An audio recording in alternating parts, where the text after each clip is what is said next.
Good morning, Battling Bathers. Start your day to Bather by Boy. I'm Jalen here with my broadcast partner, Tia. Tasia is here with your Bather Sports Update, and Jamon has your weather forecast. Today is Tuesday, March 26th, and here's what's making news.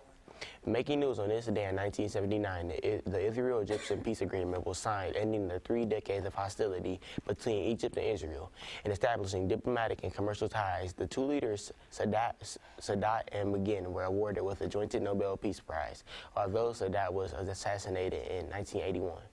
Making news around the world. Raheem Sterling and Gareth Southgate have called for football authorities to take more action when it comes to racism. These athletes were subjected to racist chants and other abuse during the England's 5-1 Euro 2020 qualifying match. For more on the story, visit CNN.com. Making news across the country. Jeremy Richmond was found dead in his Connecticut office building on Monday morning. He was the father of one of the victims of the Sandy Hook massacre. He was dedicated to helping prevent mass shootings after his daughter's death. The police say they will not disclose any details, but we do know that it was suicide. For more on this story, visit CNN.com. Now here's Tasia with your Bather Sports Update. I'm Tasia with your Baylor Sports Update. The San Jose Sharks have already clinched a spot in the playoffs, but for one night, the Detroit Red Wings were the better team. The Wings withstood the Sharks' offensive pressure and shooting mentally to earn a 33-2 victory at Snap Center on Monday night. The Wings improved to 28-38-10, while the Sharks fell to a 43-24-9. Up next for the Wings is a Thursday night game in Buffalo against the Sabres. The Magic shut down the Philadelphia 76ers in the second half of the 119-98 victory on Monday night that moved them within a half game of the 8th place in the Eastern Conference.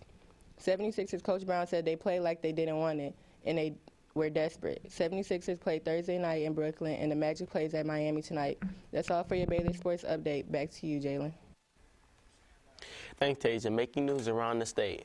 A new cyberbullying law goes effect this week. According to clickondetroit.com, it is now a misdemeanor to post a message online or other electronic methods to express an intention or threaten to commit violence against another person. Continued harassment and intimidation could be considered a felony. Now here's Jamon with your Bather Babble forecast. I'm Jamon with the Bather Babble forecast. On the West Coast, we have a little bit of rain. In the Rocky Mountains, we have sun. In the Midwest, we have sun. In the Gulf, we have sun. And then in the East, we have a little bit of rain. Right now, it's 23 degrees with a little bit of sun. At 12 o'clock, it would be 39 degrees with sun.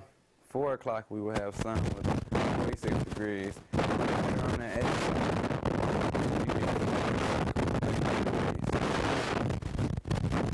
Wednesday, we got a high of 51 degrees with a low of 39 with sun. Thursday, we have light rain with a high of 54 and a low of 37. Friday, we have late rain with a high of 48 and a low of 42. Today's weather word, Severe Weather Awareness Week. March the 24th through the 30th is Severe Weather Awareness Week in Michigan. A statewide tornado siren test will occur on Wednesday, March 27th at 1 p.m. That's all for your Bather Babble forecast. Back to you, Tia. Thanks, Jamon. Now it's time for the Baylor's Do Better word of the day. Today's word is jargon, which means nonsensical talk or a specialized language. Reminder, Friday is the end of the marking period. Make sure you are caught up on all of your assignments. It is also a half day, be scheduled, and it is the beginning of spring break. There is an incentive point trip to Dave & Buster's. The cost is 2 incentive points. Well, that's all we have for you today, Bathers. Make sure to subscribe to our YouTube channel, Bab City Beat. Subscribers get notifications when we go live each day. Leave us a comment, a like, and tell your friends and teachers to watch us too. Teachers, email us your announcements at batherbabble@gmail.com to have your announcements read on the show. See you next time on Bather Babble.